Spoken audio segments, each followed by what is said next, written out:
Ang kwentong matutunghayan natin ngayong umaga ay patungkol sa isang guro na may dedikasyon sa kanyang sinumpaang trabaho at kung paano niya nalampasan ang pagsubok na dumaan sa kanyang buhay, sa kanyang pamilya, pati sa kanyang trabaho.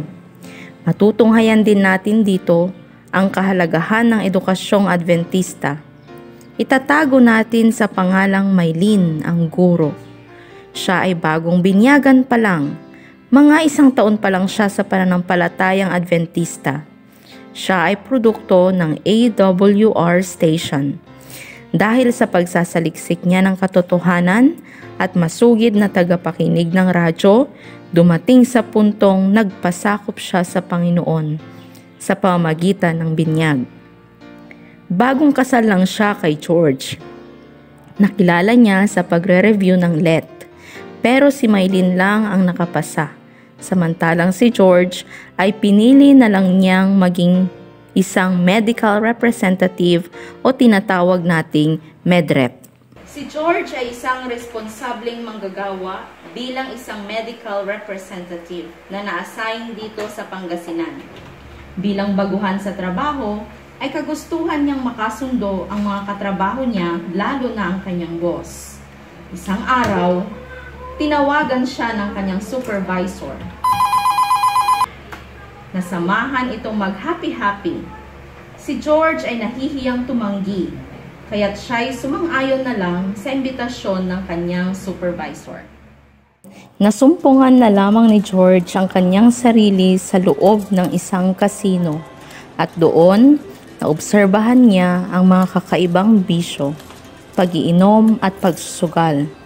Hindi na malayan ni George na 10 oras na ng gabi dahil naaliw na siya sa bagong kapaligirang kanyang kinaroroonan. Sa kabilang dako, si Maylin ay nag-aalala na dahil ngayon lang na late sa pag-uwi si George at di pa sumasagot sa kanyang mga tawag, kaya lubusan siyang nananalangin na maging ligtas ang asawa. 2:00 ng madaling araw nang makauwi si George, lasing na lasing at pasuray-suray na naglalakad.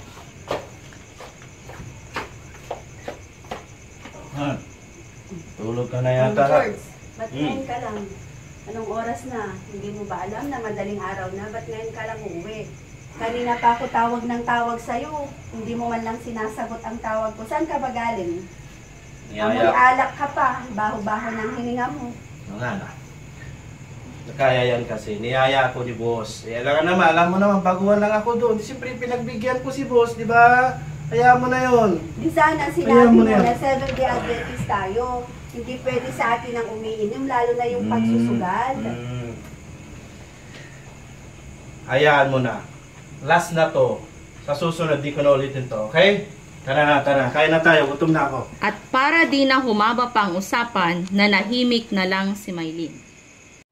Subalit ang minsan na pagsama ni George ay naulit pang muli. Ang masama pa nito ay natukso na siyang sumugal. Napagtanto ni George na ang pera niya ay pwedeng madoble, matriple, at higit pa ang kanyang mapapanalunan. At natuto na ring magsekreto kay Maylin si George, na kung tinatanong siya nito kung saan galing ang perang kanyang ibinibigay, hindi sinasabi ni George ang katotohanan. Hindi naglaon ay nalulong na si George sa pagkakasino. Hindi naglaon ay nalulong na nga sa bisyo si George. Sugal, sigarilyo at alak. Humantong pa ito sa pangungutang ng pera para pangsugal. Ngunit ang perang inutang niya ay nauwi rin sa wala. Natalo si George sa sugal. Dumating ang panahon na naipit na siya. Pinapabayaran sa kanya ang perang inutang at kung hindi siya makakabayad, ay ipakukulong siya. Naging problemado si George dahil sa malaking utang na sinisingil sa kanya. Walang ibang mapagkuhanan ng ibabayad si George at ayaw na rin niyang sabihin ito kay Maylin. Kaya't sinolo niya ang kanyang problema. Hanggang sa siya ay nagnakaw na ng pera sa kumpanyang pinagtatrabahuan niya upang makabayad sa utang. Ngunit ang pagnanakaw na ginawa ni George ay nalaman ng kanyang boss.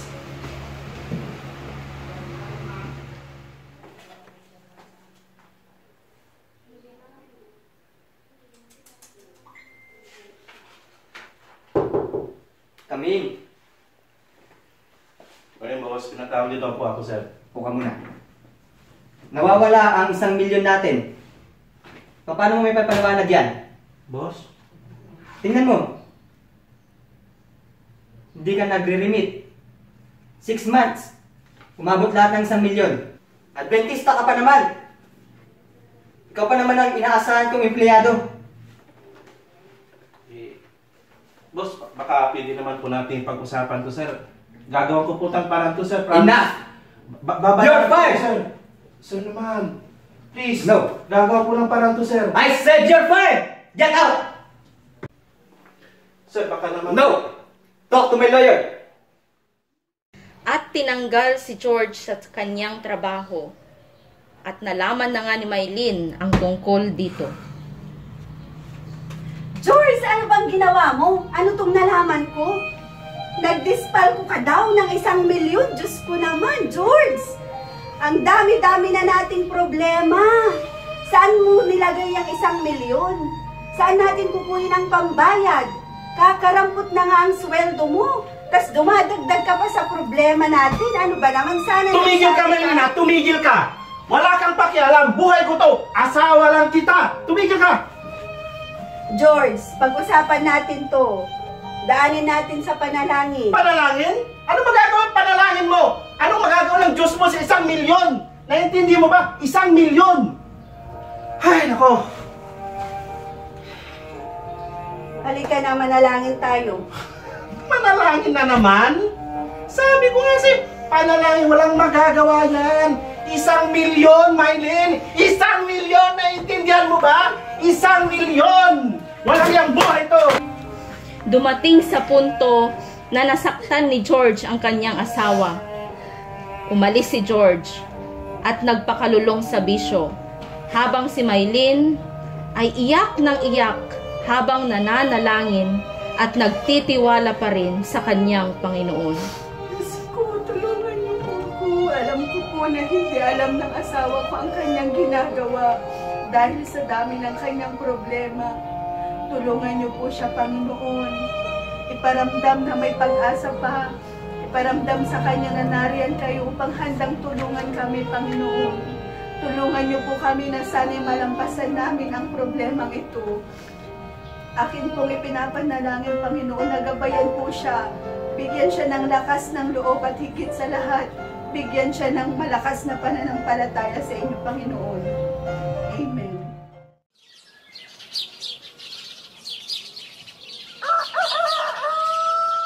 Kinaumagahan sa Sipas, napansin ng punong guro na problemado si Teacher Maylin, kaya kanya itong kinausap.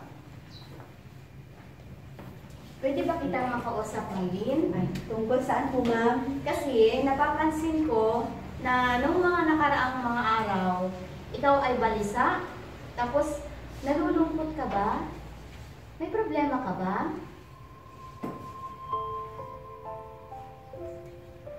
Alam ko, ma'am, na hindi naman nakaila sa inyo yung nagawa ni George. Alam niyo po, ma'am, ang dami-dami ko ng problema.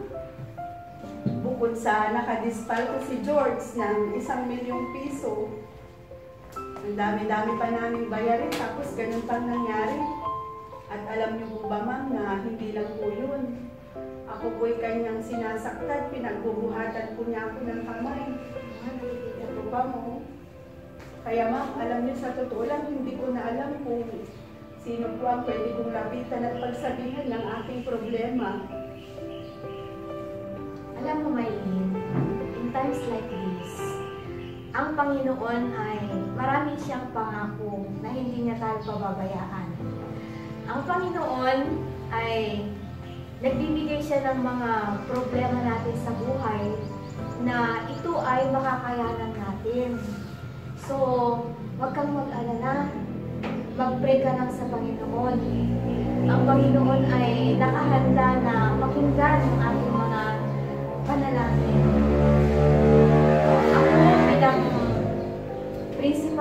paaralang ito, pinapanalangin kita. Ganon din yung ating mga teachers, yung mga co-teachers mo. Handa sila na ipanalangin ka kung ano man yung mga problema mo. Ito lang, sabihin mo lang ito sa Panginoon. Parang yung matalik mong kaibigan na sabihin mo lahat na yung mga nanggaling sa puso mo, kung ano man ang mga yun, mga problema mo sa pamilya mo, sa asawa mo, kung ano pa yung mga problema na kailangan na lutasin, sabihin mo lang sa ating Panginoon. Huwag kang mag-alala kasi may pangako siya sa Bible na ibibigay niya yung kasagutan sa ating mga problema.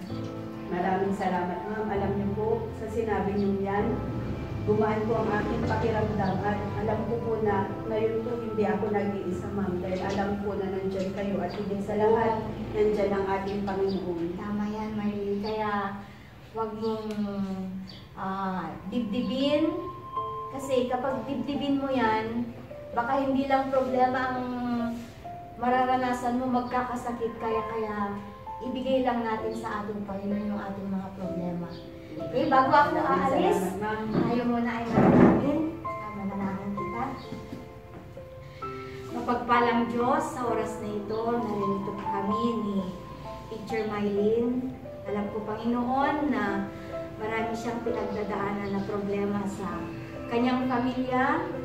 At Panginoon, kung ano man ang mga yun, aming ikinocommit sa inyo na sana bigyan nyo ng kasagutan, bigyan nyo ng mga bagay para malutasan ang mga problemang ito.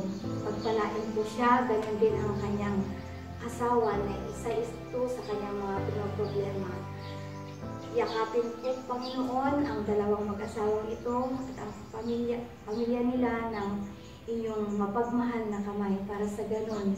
Ikaw lamang, Panginoon, ang kanilang pagkakatiwalaan.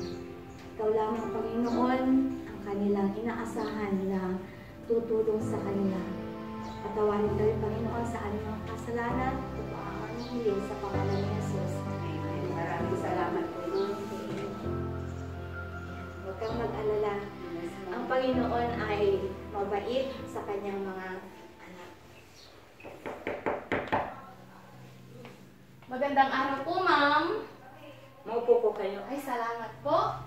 Ano po ba ang atin, ma'am? Bakit ako po ay inyong pinatawag dito sa inyong opisina? Kayo po ba yung mama ni June? Naku, ma'am, kayo naman po. Ang tanda-tanda ko na para maging mama ni June. Ako po yung kanyang lola. Ay, ganun ba?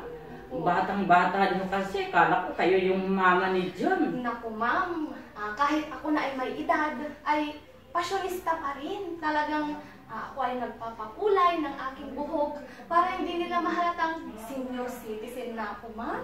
Palabiro pala ang lola ni June, ah. Naku, ma'am. Ginang Demi, pinatawag po kayo sa aking opisina. Kasi itong si June na apo ninyo ay may kinasasangkutang gulo na naman. Naku, talagang itong ako kong si June ay walang pagbabago, ma'am. Opo, at maraming beses na kinausap, subalit hindi siya nakikinig. Sabi niya, hindi na niya gagawin, pero nakakalimutan niya. Kaya, ano kaya ang magandang gawin po natin sa apo ninyo, Ginang Demi? Naku, ma'am, pagpasensya niyo na po ang aking apo na si June. Talagang ginagawa ko naman po ang lahat ng aking makakaya. Pero hindi ko ba alam doon sa aking apo na si June kung bakit ganun po siya, ma'am? Oo, nakikita ko rin po sa inyo na isa kayong responsibleng lola. Kung kaya't alam ko na ginagawa nyo rin ang inyong makakaya. Ano po ba, ma'am, ang magandang gagawin natin para sa aking apo? Oh, magandang tanong yan na Ginang Demi. Sa ngayon po ay sususpindihin muna namin siya ng 5 araw. Ano po ang masasabi niyo doon? Ma'am, Ano po kaya kung ililipat ko na lamang po ang aking apo na si June doon po sa Sipas? Kasi nasabi sa akin nung aming bagong kapitbahay na doon pala sila nagpapaaral ng kanilang mga anak sa Sipas. Oo, kasi ma'am, nakwento nila sa akin. Nung nandoon pala sila sa previous schools nila, ay kagaya rin ng aking apo na si June na sila rin ay pasaway, lagi rin gumagawa ng mga kalukuhan. Pero laking gulat ng aking mga bagong kapitbahay ay yung kanilang mga anak mayroon pong malaking pagbabago, lalong-lalo na sa kanilang mga pag-uugali. Oo, naririnig ko na rin ang Sipas. Kayo po ang bahala, Ginang Demi, pero pansamantala ay 5 araw po siya na masususpende. Ganon po ba, ma'am? O sige po, ganon na lang po siguro ang aking gagawin. At ako rin po ngayon ay pupunta na doon sa Sipas at ako po ay mag-i-inquire. Kayo na po ang bahala, Ginang Demi. Maraming salamat sa pagdalaw dito sa aming opisina. At ingat po kayo. Maraming salamat po, ma'am. Sa madaling salita, na-enroll sa Sipas si June. By the way, sino ba si June? Siya ay nagmula sa pamilyang hiwalay ang magulang. Ang kanyang ama ay sumakabilang buhay at ang kanyang ina ay nag-abroad upang tustusan siya. Si June ay lumaki sa piling ng kanyang lola Demi. Dahil sa salat sa love at atensyon si June, dinaan na lamang niya ito sa pagpapapansin. Ngunit imbes na paggawa ng mabuti, siya ay naging pasaway, na ang resulta, principal problem sa school na kanyang pinapasukan. Sa Sipas naman, si Maylin ang naging gurong tagapayo ni June, at unang araw pa lang ni June ay nagparamdam na ito ng bagsik ng kanyang pag-uugali. Sa kasalukuyang recess nila, ipinakita na ni June ang pagiging bully at destructive sa kaklase. Tignan niyo to, mga kaklase. Ang tanda-tanda na, grade 6 pa lang. Akala ko kung lolo ng kaklase natin. So cute! Anong sabi mo? Matanda. Matanda. Anong sabi niyo? Tumatawa din kayo? Oo, matanda, pero gusto ko pa rin makapag-aral. Hindi mo kasi alam ang katotohanan. Huwag kang ganyan. Iiyak na yan. Hindi ako iiyak. Kasi alam ko, gumagawa ako ng paraan upang matulungan ko ang aking mga kapatid. Alam ko matalino ka, pero ganyan ka. Iiyak na. Iiyak na yan. Iiyak. Diba iiyak na? Pigun kasi. Tama na! Good morning, class. Ano yan? Ano yan? Ma'am, ito ang liit-liit ng bubuli. Layo-layo po pa, narinig ko na yung boses niya. Ano ba kaguluhan yan, June? Maiwan ka mamaya ha, mag-usap tayo. Yay! Hello! Bye, June! June, hindi ko nagustuhan kanina yung nakita ko. Binubuli mo yung mga kaklase mo. Dapat huwag ganun. Paano kung gawin sa'yo yun? Anong mararamdaman mo? Ba't ka ba ganyan? May problema ka ba? Wala akong problema! May paki ka ba? Gusto ko lang gawin yon upang makilala at mapansin. Alam mo, June, may ibang paraan para ikaw ay mapansin at makilala ng mga kaklase mo. Ako mismo na guro mo, gustong-gusto kitang makilala at gusto ko na ako'y ituring mo bilang pangalawang magulang. Kaya maraming paraan, June, para makilala ka at mapansin ng mga kaklase mo, hindi sa ganung paraan. Tandaan mo yun, ha? Huwag mo na uulitin yung sa kaklase mo. Maaari ba kitang imbitahan, June, para ipanalangin kita?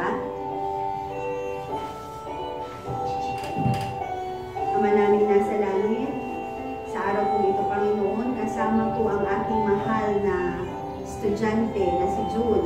Akin kong pinapanalangin, Panginoon, nagabayan po siya at bigyan po siya ng magandang kaisipan. Nang sa ganun po ay maging malinaw sa kanya kung ano yung kanyang mga sa ganun po ay hindi na niya ulitin ang mga ginagawa niya sa kanyang mga kaklase. Bigyan niyo po siya, Panginoon, ng pangunawa. Sana po, Panginoon, ay ibulong niyo po sa kanya na sana po ay manaig ang pagmamahal. Hindi yung paraan na alam niya para siya ay makilala at mapansin. Sana po, Panginoon, gabayan ang batang ito na lumaki ng mabait, may takot sa inyo, Panginoon, at higit sa lahat may pagmamahal sa inyo at sa kanyang kapwa. Ito po aming King Samot dalangin sa pangalan ni Jesus. Amen. Okay, June, tandaan mo yung sinabi ko, ha? Alam mo na kung sa tingin mo ay walang nakakakita sa ginagawa mo, kung hindi ako dumating, may Panginoon tayo, June, na nakakakita sa iyo. Kung ano man ang pinagdadaanan mo, ang problema mo, manalangin ka lang sa Kanya, June. Naintindihan mo po ba? Bilang guro, challenge ang pagtuturo at mas challenging kung may mga estudyante na delinkwente sa klase tulad ni June.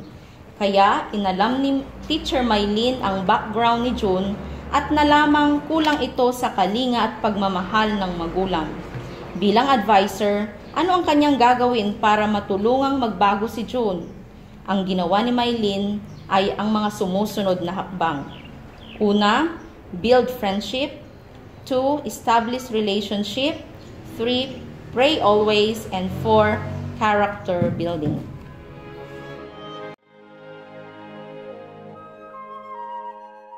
Nakita ni June ang effort na ginagawa ni Teacher Mylene at pagtanggap sa kanya ng mga kaklase.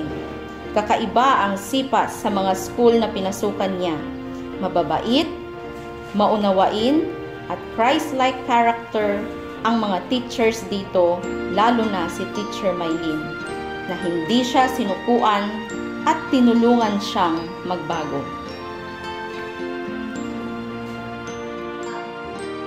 Isang hapon, habang siya ay gumagawa ng lesson plan, ay bigla niyang naalala ang kanyang asawa. Napag-isip-isip niyang hindi na magbabago pa si George sa dami ng dasal at pangunawa at patuloy pa rin siyang sinasaktan emotionally, physically at mentally. May mga pagkakataong sumusuko at pinanghihinaan na rin siya ng loob at nawawalan ng tiwala na sasagutin ng Panginoon ang kanyang mga panalangin hanggang sa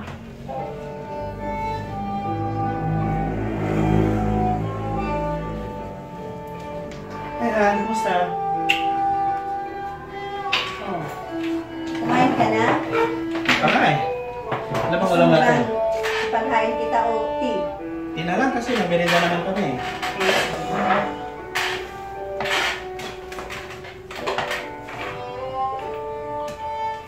Kumusta naman dito sa bahay? Okay naman. Yung mga bata? Okay lang din. Ikaw, kumusta naman ang trabaho mo? Yan nga gusto kong sabihin sa'yo eh. Nakapon kasi ako eh. Nakapag-upon ulit ako ng isang kliyente. Oo, talaga. Medyo nakareceive ng medyo konting incentives kaya handa, di ba? Yan. Han, pwede pa tayo mag-usap? Mag-usap? Tungkol saan?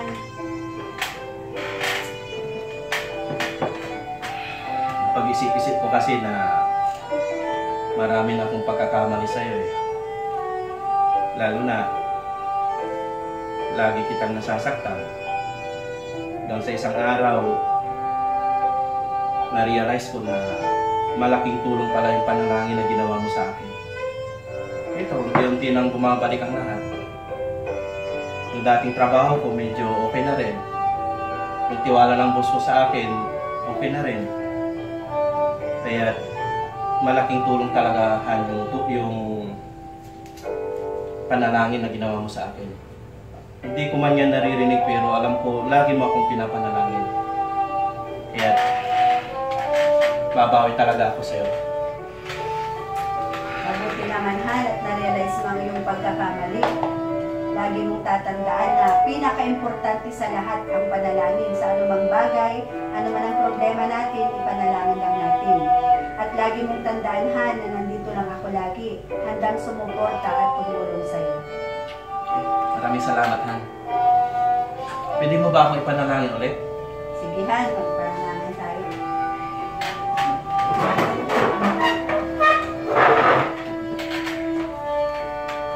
Ama namin nasa langit, maraming salamat po Panginoon sa aming nasagot na panalangin. Alam po namin, Panginoon, na walang imposible kung lahat ay ipapanalangin namin sa inyo. Alam po namin na nariyan kayo palagi. Kayo ang gumagabay at tumutulong sa amin anumang oras, anumang pagkakataon. Alam namin, Panginoon, na kahit gaano kalaki ang aming problema, ay walang mas hihigit na kalaki sa inyo, Panginoon. Kayo lamang po ang tumutulong at gumagabay sa amin. Patuloy ko pong ipinapanalangin, Panginoon, ng aking asawa na sana'y tuloy-tuloy na po ang kanyang pagbabago at sana po'y palaging kayo ang maging sentro na sa kanyang pamumuhay. Ito po sana aming dalangin sa pangalan ni Jesus. Amen.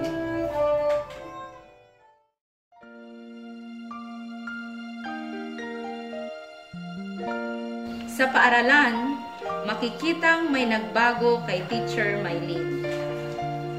Hindi na siya balisa. May ngiti na sa kanyang mga labi. Ayan, good morning class! Hello, ma'am. Good morning. Okay, today is a happy day, di ba? Ayan, nakikita ko masayang-masaya kayo kasi ang gaganda ng ngiti sa inyong mga labi. Kaya din, ma'am. Masaya po kayo ngayon.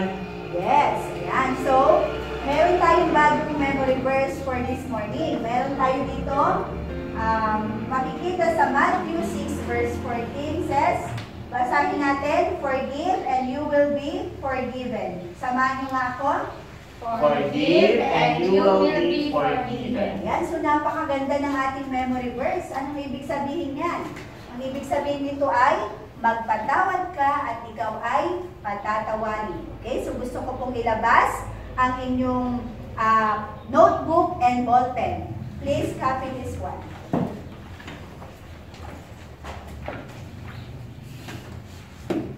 Ma'am, excuse. Yes? Pasensya na po. Naiwan ko Ayun po yung sila. ballpen ko.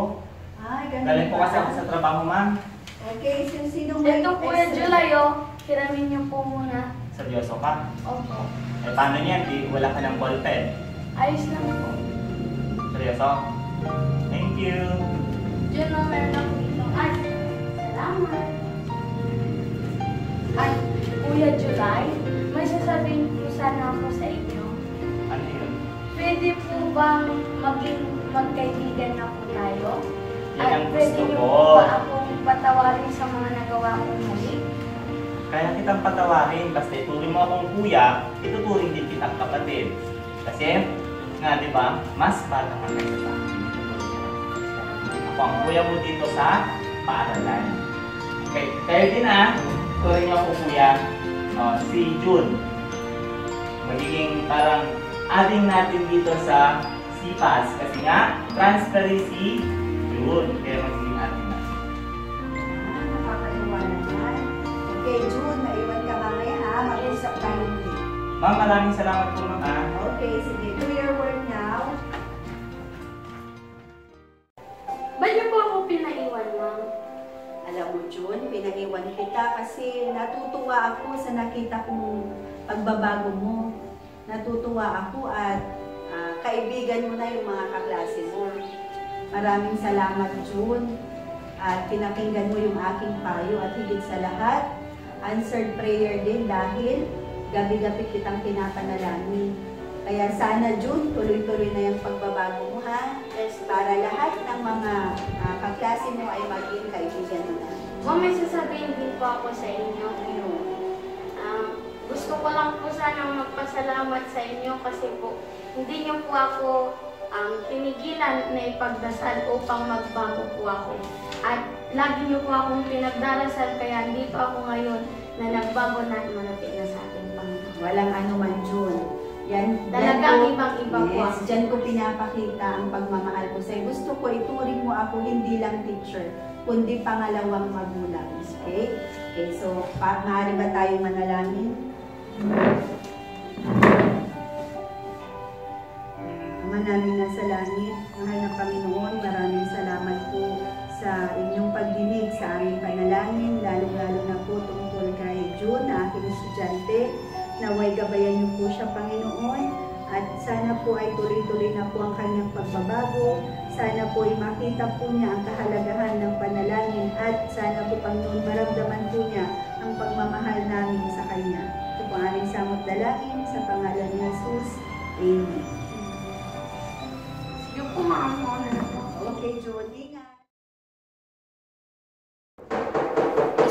araw, bumisita si Lola Demi sa school at kinausap si Teacher Mylene, ang advisor ng kanyang apo na si June. Pasok. Magandang araw po, Teacher Ay, Mylene. kayo pala, Ginang Demi. Ano pong may paglilingkod ko sa inyo? Ma'am, talagang ako po ay sumadya dito sa inyong paaralan. Ay, opo. Sige po, maupo muna kayo, Ginang Demi. Kasi ma'am, meron po akong mahalagang tanong sa inyo. Ano po yun? Ano po ba ang ginagawa niyo sa aking ako na si June? Ginawa? Wala akong ginagawa sa kanya. Ano po bang ibig sabihin ninyo, Ginang Demi? Ganito po kasi yun, ma'am. Dito po kasing mga nakaraang araw, ako po ay naninibago sa aking ako. Oo, kasi po ma'am, dati-dati, doon po sa kanyang previous school, ako, walang araw, walang linggo, na ako ay laging pinapatawag sa kanilang opisina dahil alam niyo naman po na ang aking ako ay talagang mahilig po siyang gumawa ng mga kalokohan. Lagi po siyang nangbubuli ng kanyang mga kamag-aral. O kaya ngayon po, ako ay naninibago. Bakit? Wala po akong natatanggap ng mga tawag or mga reports na ang aking ako ay gumawa ng mga kalokohan na naman. Kaya ano po ba ang ginagawa niyo, Ma'am Mylene? Ayan, Ginang Demi, ako man din ay natutuwa sa balitang aking narinig. Dahil malaki ang pagbabago talaga ni June. Nakakatuwa po kasi nakita ko po kanina, bumait na siya sa kanyang mga kaklase. At alam ko po, Ginang Demi, na ang kanyang pagbabago ay mula sa kanyang puso. Dahil gabi-gabi po siyang pinapanalangin at alam ko na answered prayer na yung lahat. Maraming salamat, Ginang Demi, sa inyong pagtitiwala dito sa SIPAS. At dito po ang napili ninyong pagdalhan ng inyong ako. Ma'am, maraming salamat po talaga sa inyong pagtsatsaga sa aking ako dahil alam niyo po talagang napakalaki ng improvement ng ako. Oh, praise God! Oo, ma'am, alam niyo po ba? Lagi-lagi ko na po siyang naririnig na kumakanta po siya ng mga Bible songs, mga Christian songs, tapos ako po ay natutuwa talaga ma'am. Dahil ngayon, marunong na po siyang mag-pray at madalas, lagi ko po siyang nakikita na siya na po ay mahilig magbasa ng mga Bible stories. Kaya Nakakatuwa naman. Yes, maraming salamat din po, Ginang Demi.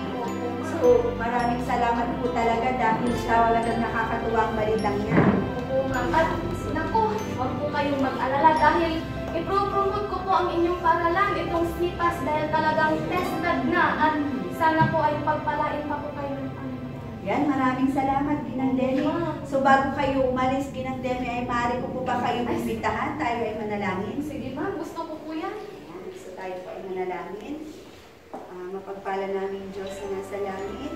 Narito po, Panginoon, ang lola ng aking estudyante na si June.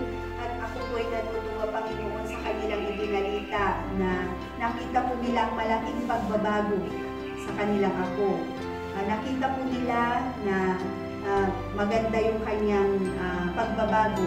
Akin po hinihiling, Panginoon, na sana patuloy niyo po silang gabayan, lalong-lalo na po si Lola Debbie, na kasama ni June sa pagpapalaki. Sana'y palagi niyo po siyang bigyan ng magandang kalusugan, Panginoon. Nang sa ganun po ay mas lalo pa niyang mapalaki si June ng maayos at magabayan. Ito po aming sa magdalangin sa pangalan ni Jesus. Amen. Maraming salamat po ni Ginang Demi. Salamat din po. Yan, God bless. Thank you po. Alis Sige na po ako, ma'am. Ingat. Para kay Mylene, isa itong mirakulong pangyayari sa kanyang buhay. Inakala niyang imposibleng magbago pa ang kanyang asawa mula sa pagkalulong sa bisyo at sugal. Imposible din para sa kanya na magbago pa si June na kanyang mag-aaral sa kanyang pagiging palaaway at pagpapasaway sa klase.